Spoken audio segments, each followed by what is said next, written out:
This is an image which just speaks to you. You look at it and you can tell that this is someone with a story that they want to tell. You look into those eyes, and what he's basically saying is, I am just like you. You need to treat me with the kind of equality and dignity that you would afford anyone else. The work that we're seeing is of a 29-year-old man. He's from Senegal.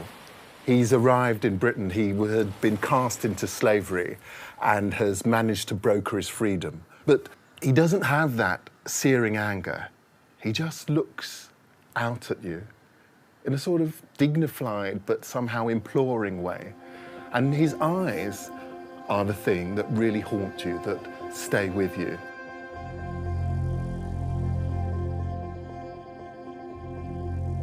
The life of Diallo is a fascinating one because it's not like the story of most people that end up enslaved. His father was actually a slave trader, and he's on his way to settle some deals on behalf of his father. But the unscrupulous captain of the ship sells him into slavery. And he's someone who would have been part of the whole mechanism of enslaving peoples. But suddenly, here he is, a victim of the very system that has enriched him and his family.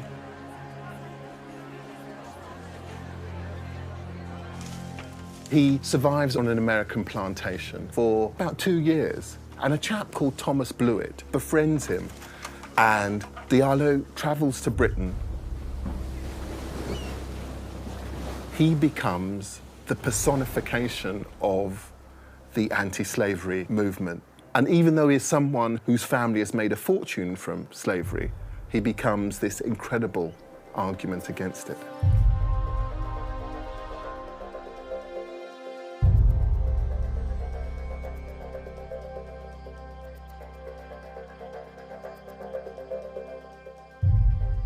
Many people who were enslaved were forced to take on Christianity, but Diallo, he's a scholar of Islam, so we see him in his traditional clothing. We see him with a Quran around his neck. If you look very closely, you can see on his forehead a little mark where he's been praying so much that over a period of time, it's created a little sort of impression. He's wearing his identity in his very body. Am I not a man? The question that was asked beneath so many anti-slavery petitions. This is a human being that's trying to communicate with you. And this is someone who's cast into slavery and is now sitting there and saying, how can you live in a world where this sort of system is possible? The thing that slavery does more than anything else is it crushes individuality. It crushes personal freedom. And the thing that portraiture is all about is individuality. This portrait absolutely exudes the inherent dignity of human beings. And for anyone in that period who would have thought this is a system of enslavement which somehow is about a hierarchization of human beings, that black people are beneath us, look at that picture, look into those eyes, and it will absolutely destroy any argument that would be based upon that. The thing that is particularly special about this picture is the gaze. William Hoare understood that for this portrait to do its job, it needed not to be just about the individual, but about something universal. The great thing is that it's a piece of art that does this. It's a piece of art that is implicitly being used as abolitionist propaganda. This is his great work because it's about a kind of dignity that is inherent in all of us.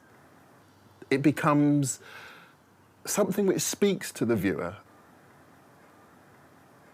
If you wander around the National Portrait Gallery, or any gallery for that matter, this painting fills a gap. It can be difficult to get a sense of the demographic complexity of Britain in the 18th and early 19th centuries.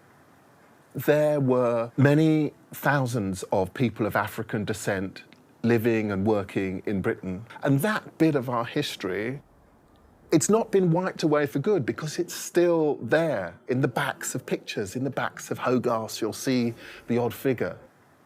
We can begin to get a sense of the many other figures that lived in the shadows as well. The tragic postscript of this story is that, and it's something which speaks to us all about history, that this is a real thing. And Diallo, he goes back, he returns to what is today Senegal, and he goes back in part to slave trading.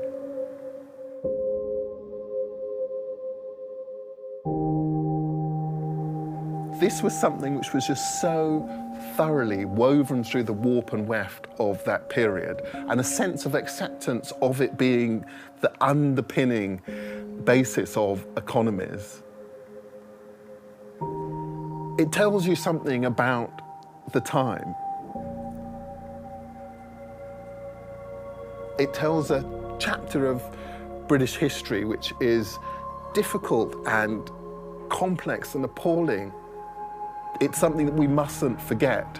Sure, we must condemn it, but it is something that we mustn't forget.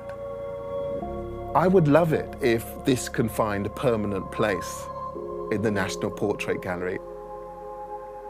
In this one gorgeous image, it's encapsulated just so beautifully. Dignity. It's a sort of dignity which seems to somehow transcend time, race, anything.